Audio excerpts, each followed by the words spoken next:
எனக்கு ஏன் பயமா இருக்குன்னு எனக்கு தெரியல. யார் நமக்கு என்ன பண்ணுவாங்கன்னே தெரியல. அண்ட் எனக்கு தெரிஞ்சாலும் அதை என்னால எதுவுமே பண்ண முடியாது. இந்த ஒரு ஃபீலிங் ஆஃப் ஹெல்ப்லெஸ்னஸ் இருக்கு தெரியுமா? லைக் யார் வேணா என்ன வேணா நம்மள பத்தி பேசலாம், ஆனா நம்மளால அதை பத்தி எதுவுமே பண்ண முடியாதுன்னு. அந்த ஃபீலிங் ஆஃப் ஹெல்ப்லெஸ்னஸ்ல இருந்து ஸ்டெம் ஆகுறது தான் இந்த எஸ் ஆல் மென். இப்போ நான் ஒரு பையன், என்னை சுத்தி இருக்கிறவங்க சேஃபா ஃபீல் ஆகணும்னு நினைக்கிற ஒருத்தன். நான் ப்ரொடெக்ட் பண்ணுவேன்னு நான் சொல்லல, என்கிட்ட எல்லாம் சேஃபா ஃபீல் ஆகணும், அதுக்கு நான் ப்ரொடெக்ட் பண்ண மாட்டேன்னு சொல்லல. நான் குரல் கொடுக்கும் முன்ன அவங்களுக்காக, அதாவது பாதிக்கப்பட்டவங்களே அவங்களுக்காக குரல் கொடுக்கணும்னு நினைக்கிறேன், அவ்வளவுதான். உங்ககிட்ட எல்லாத்தையும் பார்த்து உஷாரா பேசணும்டா. இப்போ தூரத்துல இருந்து ஒருத்தங்க நடந்து வராங்க, அவங்க என்ன பாக்குறாங்க, என்ன பார்த்ததுமே பயந்து ஓடி போயிடுறாங்க. வரும் முன் காப்போம்ன்ற ஃபார்முலாவை அவங்க ஃபாலோ பண்றாங்க. இப்ப அவங்க பயந்து ஓடி போனதை என்னை சுத்தி இருக்கிறவங்க எல்லாம் பார்த்தாங்க. இப்ப என்னை சுத்தி இருக்கிறவங்க என்ன நினைப்பாங்க? இப்ப புரியுதா?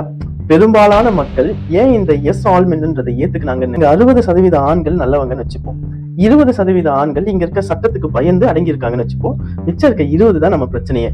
ஆனா அந்த 20க்காக எல்லாருமே தப்பானவங்கன்னு சொல்றது என்ன லாஜிக்?